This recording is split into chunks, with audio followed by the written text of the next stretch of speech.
ওম শান্তি। আজ 21শে অক্টোবর 2023 প্রাতঃ মুরলি। বাবা আজ বলেছেন, মিষ্টি বাচ্চারা সর্বদা খুশিতে তখনই থাকতে পারবে যখন সম্পূর্ণ নিশ্চয় হবে যে আমরা ভগবান ও বাচই শুনছি, স্বয়ং ভগবান আমাদের পড়াচ্ছেন।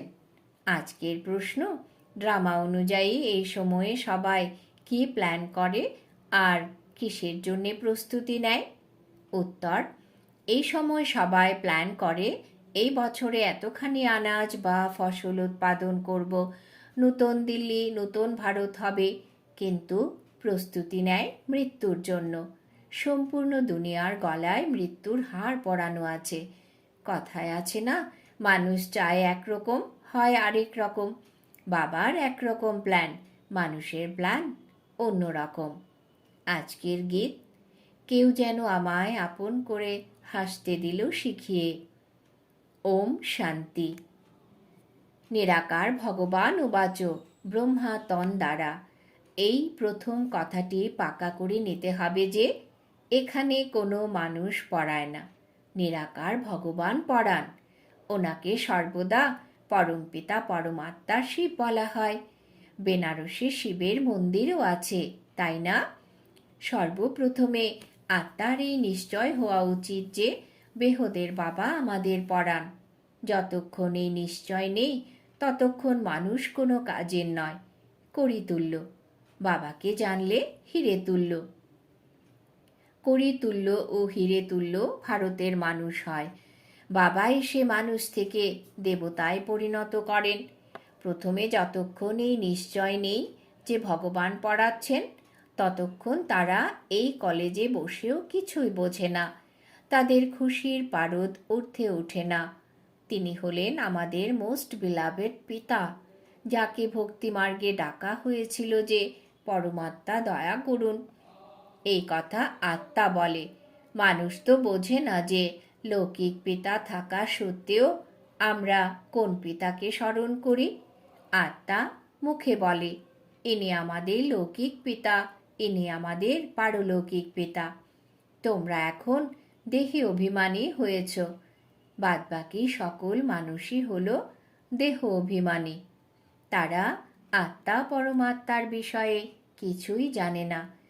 আমরা আত্মারা ওই পরমপিতা পরমাত্মার সন্তান, এই জ্ঞান কারুর নেই।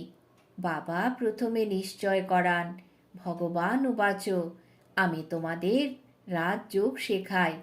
তোমরা দেহসহ দেহের সকল সম্বন্ধ আছে সেসব ভুলে নিজেকে আত্মা নিশ্চয় করে আমি পিতা আমাকে স্মরণ করো। কোনো মানুষ বা কৃষ্ণ ইত্যাদি এমন বলতে পারে না, এ হলই মিথ্যা মায়া, মিথ্যা কায়া। মিথ্যা হলো সব সংসার। এ কথাও সত্য নয়। সত্যখণ্ডে আবার একটিও মিথ্যা হয় না। এই লক্ষ্মীনারায়ণ সত্যখণ্ডের মালিক ছিলেন, পূজ্য ছিলেন। এখন ভারতবাসী ধর্মভ্রষ্ট, কর্মভ্রষ্ট হয়েছে, তাই নামই হলো ভ্রষ্টাচারী ভারত। শ্রেষ্টাচারী ভারত হয় সত্যযুগে। সেখানে সবাই সর্বদা হাসি মুখে থাকে, কোনো অসুখ রূপ কোনো রোগী থাকে না। এখানে যদিও বলে অমুক স্বর্গে গেছে, কিন্তু কেউ জানে না এই সময়ের রাজ্য হল মৃগ তৃষ্ণার মতো। একটি হরিণের কাহিনী আছে না, জল ভেবে ভেতরে গেল আর পাঁকে আটকে গেল। অর্থাৎ এই সময় হলো পাঁকের রাজ্য। যত শৃঙ্গার করা হয় ততই পতন হয়। বলতে থাকে ভারতে আনাজ বেশি হবে, এই হবে সেই হবে, কিছুই হয় না। একেই বলা হয় মানুষ চায় এক, হয় আরেক। বাবা বলেন এ কোনো রাজ্য নয়। রাজ্য তো তাকে বলা হবে যেখানে রাজা রানী থাকবে। এটা তো হলো প্রজাদের ওপর প্রজার এটা তো হলো প্রজার ওপর রাজত্ব। এই হলো ইরিলিজিয়াস আনরাইটিয়াস রাজ্য। ভারতে তো আদি সনাতন দেবী দেবতাদের রাজ্য ছিল। এখন তো ধর্মভ্রষ্ট কর্মভ্রষ্ট হয়েছে। এমন আর কোনো দেশ নেই যে নিজের ধর্মকে জানে না। বলাও হয় রিলিজিয়ন ইজ মাইট, অর্থাৎ ধর্ম হলো শক্তি। দেবতাদের তো সম্পূর্ণ বিশ্বে রাজত্ব ছিল, এখন তো একেবারেই কাঙাল হয়েছে। বাইরে দেশের কত সাহায্য নিতে হয়, তাদের হলো বাহুবলের সাহায্য, তোমাদের হলো যোগ বলের সাহায্য। তোমরা বাচ্চারা জানো মোস্ট বিলাভেড হলেন বাবা, যার দ্বারা আমরা 21 জন্মের জন্যে সদা সুখের বর্ষা প্রাপ্ত করি। সেখানে কখনো দুঃখের কান্নার কথাই নেই। এখনো অকালে মৃত্যু হয় না আজকালকার মতন। বাবা বলেন কখনো অকালে মৃত্যু হয় না আজকালকার মতন। একসাথে 4-5টি সন্তান জন্ম হয় না। একদিকে দেখো খাদ্যের অভাব, বলে বার্থ কন্ট্রোল করো, মানুষ চায় কিছু, বোঝে নিউ দিল্লি নতুন রাজ্য, কিন্তু কিছুই নেই। মৃত্যু স্বরূপ হার হয়েছে সবার গলায়। মৃত্যুর পুরো ব্যবস্থা করছে। অবশ্যই 5000 বছর পূর্বের মতো এ হলো সেই মহাভারতের লড়াই। বাবা বলেন এটা তো কোনো রাজ্য নয়, এ হলো মৃগ তৃষ্ণার মতন। দ্রৌপদীর দৃষ্টান্ত দেওয়া হয়, তোমরা সবাই হলে দ্রৌপদী। তোমাদের জন্যে বাবার আদেশ হলো এই বিকারগুলিকে পরাজিত করো। আমরা প্রতিজ্ঞা করি আমরা সদা পবিত্র থেকে ভারতকে পবিত্র করব। এই পুরুষজন পবিত্র থাকতে দেয় না। অনেক গুপ্ত গোপিকারা আহ্বান করে বলে যে এরা আমাদের উপর অত্যাচার করে। তোমরা জানো এই কাম মহাশত্রু তো হলো মানুষকে আদি মধ্য অন্ত দুঃখ প্রদানকারী। বাবা বলেন তোমাদের এই বিকারকে পরাজিত করতে হবে। গীতায়ও আছে ভগবান উবাচ কাম হলো মহাশত্রু, কিন্তু মানুষ বোঝে না। বাবা বলেন পবিত্র হও, তাহলে তোমরা রাজার রাজা হবে। এবারে বলো রাজার রাজা হবে নাকি পতিত হবে? এই একটি শেষ জন্ম বাবা বলেন আমার জন্যে পবিত্র হও। অপবিত্র দুনিয়ার বিনাশ, পবিত্র দুনিয়ার স্থাপনা হয়ে যাবে। অর্ধকল্প তোমরা বিষ পান করে এত দুঃখ দেখেছ, তোমরা এক জন্ম এইসব ছাড়তে পারছ না। এখন পুরানো দুনিয়ার বিনাশ এবং নতুন দুনিয়ার স্থাপনা হচ্ছে।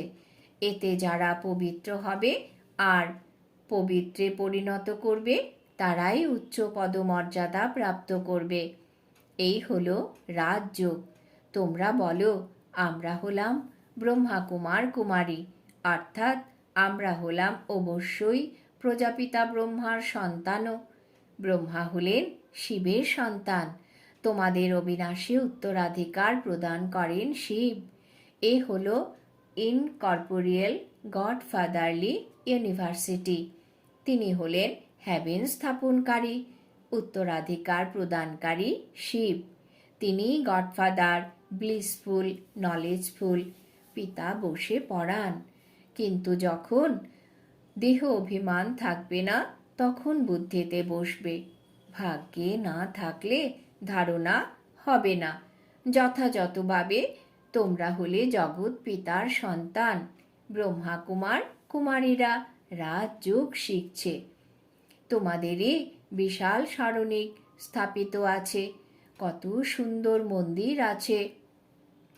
সেসবের অর্থ তোমরা বাচ্চারা ছাড়া আর কেউ জানে না। পুজো করে, মাথা নোয়ায়, সব টাকা খরচ করে। এখন একেবারেই করিতুল্য হয়েছে, খাদ্যবস্তু নেই। এখন বলে সন্তান জন্ম দর কমাও। এই বিষয়ে মানুষের শক্তি নেই যে বলতে পারে কাম হলো মহাশত্রু। এত যত বলা হবে জন্ম দর কম করো, ততই বেশি সংখ্যায় জন্ম হবে। কারোর শক্তি চলবে না। বাচ্চারা, সর্বপ্রথম তোমাদের কথা বোঝাতে হবে যে এ হলো গডফাদারলি ইউনিভার্সিটি। ভগবান হলেন এক। এই একটি চক্র যা ঘুরতে থাকে। এই সবই হলো বোঝার বিষয়। মিত্র, আত্মীয় স্বজন ইত্যাদিদেরও এই রুহানি যাত্রার রহস্য বোঝাতে হবে। দৈহিক যাত্রা তো জন্ম জন্মান্তর করেছ, এই রুহানি যাত্রা একবারই হয়। সবাইকে ফিরে যেতে হবে, কোনো পতীত এখানে থাকবে না। এখন বিনাশের সময়। এত যে কোটি কোটি মানুষ আছে, এরা সবাই সত্যযুগে থাকবে না, সেখানে সংখ্যা খুবই অল্প হবে। সবাইকে ফিরে যেতে হবে। বাবা এসেছেন নিয়ে যেতে। যতক্ষণে কথা বুঝবে না ততক্ষণ সুইট হোম এবং সুখধাম স্মরণে আসবে না। স্মরণ করা তো খুবই সহজ। বাবা বলেন, সুইট হোম চলো, আমি ছাড়া তোমাদের কেউ নিয়ে যেতে পারবে না। আমি হলাম কালের কাল। কত ভালোভাবে বোঝানো হয়, কিন্তু আশ্চর্য যে এত বছর থাকার পরেও ধারণা হয় না। কেউ তো খুব তীব্র বুদ্ধির হয়ে যায়, কেউ কিছুই বোঝে না। এর মানে এই নয় যে পুরানোদের এমন অবস্থা, তো আমাদের কি হবে? না, স্কুলে সবাই কি আর 1 নম্বর হয়? এখানেও নম্বর অনুযায়ী আছে। সবাইকে বোঝাতে হবে বেহদের বাবার কাছে অবিনাশী উত্তরাধিকার প্রাপ্তির এটাই হলো সময়। 21 জন্মের জন্যে সদা সুখের উত্তরাধিকার পেতে হবে। কত ব্রহ্মা কুমার কুমারীরা পুরুষার্থ করছে, নম্বর অনুযায়ী তো হয়। তোমরা জানো পতিত পাবন হলেন একমাত্র পিতা, বাকি সবাই হলো পতিত। বাবা বলেন সবার সদ্গতি দাতা হলেন এক, তিনি স্বর্গের স্থাপনা করেন। তারপরে শুধু ভারতই থাকবে, বাকি সব বিনাশ হয়ে যাবে। মানুষের বুদ্ধিতে এইটুকু কথা থাকে না। বাবা বলেন, বাচ্চারা আমার সহযোগী হও, তো আমি তোমাদের স্বর্গের মালিক করব। মানুষের সাহস থাকলে ঈশ্বর সাহায্য করেন। গায়ন তো করে ঈশ্বরীয় সেবাধারী। বাস্তবে তারা হলো দৈহিক সেলভেশন আর্মি। তোমরা হলে সত্য প্রকৃত রুহানি সেলভেশন আর্মি। ভারতের নৌকা যে ডুবে রয়েছে, তার উদ্ধারকর্তা হলে তোমরা। ভারত মাতা শক্তি অবতার, তোমরা হলে গুপ্ত সেনা। শিব বাবা হলেন গুপ্ত, তাই ওনার সেনাও হলো গুপ্ত। শিব শক্তি পাণ্ডব সেনা। এই হলো সত্যনারায়ণের প্রকৃত ব্রত কথা। বাকি সবগুলি হলো মিথ্যা কথা, কাহিনী। তাই বলা হয়, see no evil, hear no evil. আমি যা বোঝাই তাই শোনো। এ হলো অসীমিত বিরাট স্কুল। এই ইউনিভার্সিটির জন্য এই বাড়ি তৈরি হয়েছে। পরে এখানে এসে বাচ্চারা থাকবে। যারা যোগযুক্ত হবে তারা এসে থাকবে। এই চোখ দিয়ে বিনাশ দেখবে। যে স্থাপনা ও বিনাশের সাক্ষাৎকার করা এখন দিব্য দৃষ্টি দ্বারা করছো, পরে তো তোমরা এই চোখ নিয়ে স্বর্গে বসে থাকবে। এর জন্য বিশাল বুদ্ধির প্রয়োজন। যত বাবাকে স্মরণ করবে তত বুদ্ধির তালা খুলতে থাকবে। যদি বিকারগ্রস্ত হবে তাহলে তালা একেবারে বন্ধ হয়ে যাবে। স্কুল ছেড়ে দিলে তো জ্ঞান বুদ্ধি থেকে একদম বেরিয়ে যাবে। পতিত হলে আর ধারণা হবে না। পরিশ্রম আছে। এই হলো কলেজ, বিশ্বের মালিক হওয়ার। এই ব্রহ্মাকুমার কুমারীরা হলো শিব বাবার নাতি নাতনি। এরা এখন ভারতকে স্বর্গে পরিণত করছে। এই হলো রুহানি সোশ্যাল ওয়ার্কার্স, যারা দুনিয়াকে পবিত্র করছে। মুখ্য হলো পবিত্রতা। শ্রেষ্ঠাচারী দুনিয়া ছিল, এখন ভ্রষ্টাচারী। এই চক্র ঘুরতেই থাকে। এই দৈবী বৃক্ষের কলম লাগছে, যার ধীরে ধীরে বৃদ্ধি হবে। আচ্ছা, মিষ্টি মিষ্টি হারানিধি বাচ্চাদের প্রতি মাতা পিতা বাপ দাদার স্মরণের স্নেহ সুমন আর সুপ্রভাত। আত্মাদের পিতা তার আত্মারূপী বাচ্চাদেরকে জানাচ্ছেন নমস্কার। আমরা আত্মারূপী বাচ্চারা আমাদের মাতা পিতা বাপ দাদাকেও জানাই স্মরণের স্নেহ সুমন, সুপ্রভাত, নমস্কার। ধারণার জন্য মুখ্য সার। 1 নম্বর, সত্যিকারের আধ্যাত্মিক সেলভেশন আর্মি হয়ে ভারতকে বিকার থেকে সেলভেজ অর্থাৎ মুক্ত করতে হবে। বাবার সহযোগী হয়ে রুহানি সোশ্যাল সেবা করতে হবে। 2 নম্বর, এক বাবার থেকেই সত্য কথা শুনতে হবে। Hear no evil, see no evil. এই চোখ দিয়ে আগামী দিনের সিন দেখার জন্য যোগযুক্ত হতে হবে। বরদান। আপসেট হওয়ার পরিবর্তে হিসাব নিকাশকে খুশি মনে মিটিয়ে ফেলতে পারা নিশ্চিত আত্মা ভব। আপসেট হওয়ার পরিবর্তে হিসাব নিকাশকে খুশি মনে মিটিয়ে ফেলতে পারা নিশ্চিত আত্মা ভব। ব্যাখ্যা। যদি কখনো কেউ কিছু বলে তবে তাতে সাথে সাথে আপসেট হয়ে যেও না। আগে স্পষ্ট করো বা ভেরিফাই করাও যে কোন ভাব থেকে বলা হয়েছে। যদি তোমার কোনো দোষ না থাকে তাহলে নিশ্চিন্ত হয়ে যাও। এই কথাটা স্মৃতিতে যেন থাকে যে ব্রাহ্মণ আত্মাদের দ্বারা এখানেই সব হিসাবপত্র মিটিয়ে ফেলতে হবে। ধর্মরাজপুরীর থেকে বাঁচার জন্য ব্রাহ্মণ কোথাও না কোথাও নিমিত্ত হয়ে যায়, সেই জন্য ঘাবড়িও না, খুশি মনে ক্লিয়ার করো, এতে উন্নতি রয়েছে। স্লোগান। বাবাই হলেন সংসার, সর্বদা এই স্মৃতিতে থাকা এটাই হলো সহজ যোগ। বাবাই হলেন সংসার, সর্বদা এই স্মৃতিতে থাকা এটাই হলো সহজ যোগ। আজকের সমান আমি সহজযোগী আত্মা। মাতেশ্বরী দেবীর মধুর মহাবাক্য। সার। অজপা জপ অর্থাৎ নিরন্তর যোগ, অটুট যোগ।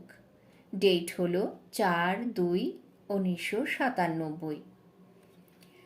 যখন ওম শান্তি বলা হয় তার যথার্থ অর্থ হল আমি হলাম আত্মা, সেই জ্যোতিস্বরূপ পরমাত্মার সন্তান। আমরাও আকারে পিতা জ্যোতিবিন্দু পরমাত্মার মতো, বাকি আমরা হলাম শালগ্রাম সন্তান। সুতরাং আমাদেরও নিজের জ্যোতিস্বরূপ পিতার সঙ্গে যোগযুক্ত হতে হবে। ওনার সঙ্গে যোগ রেখে লাইট মাইটের উত্তরাধিকার নিতে হবে। তাই তো গীতায় স্বয়ং ভগবানের মহাবাক্য আছে, মনমনা ভব। আমি জ্যোতিস্বরূপ পিতার মতো, তোমরা বাচ্চারাও নিরাকারী স্বরূপে স্থিত হও। একেই অজপা জপ বলা হয়। অজপা জপ মানে কোনো মন্ত্র জপ করার পরিবর্তে ন্যাচারালভাবে পরমাত্মার স্মরণে থাকা। একেই পূর্ণ যোগ বলা হয়। যোগের অর্থ হল একমাত্র যোগেশ্বর পরমাত্মার স্মরণে থাকা। সুতরাং যে আত্মারা সেই পরমাত্মার স্মরণে থাকে তাদের যোগী বা যোগিনী বলা হয়। যখন ওই যোগ অর্থাৎ নিরন্তর স্মরণে থাকা যাবে তখনই বিকর্মের এবং পাপের বোঝা নষ্ট হবে এবং আত্মারা পবিত্র হবে। ফলে ভবিষ্যতে দেবতা স্বরূপ জন্ম হবে প্রালব্ধ। এখন পুরো নলেজ চাই, তবেই পুরোপুরি যোগ লাগাতে পারে। অতএব নিজেকে আত্মা ভেবে পরমাত্মার স্মরণে থাকা, এ হলো সত্য জ্ঞান। এই জ্ঞানের দ্বারাই যোগযুক্ত হওয়া যায়। আচ্ছা, ওম শান্তি।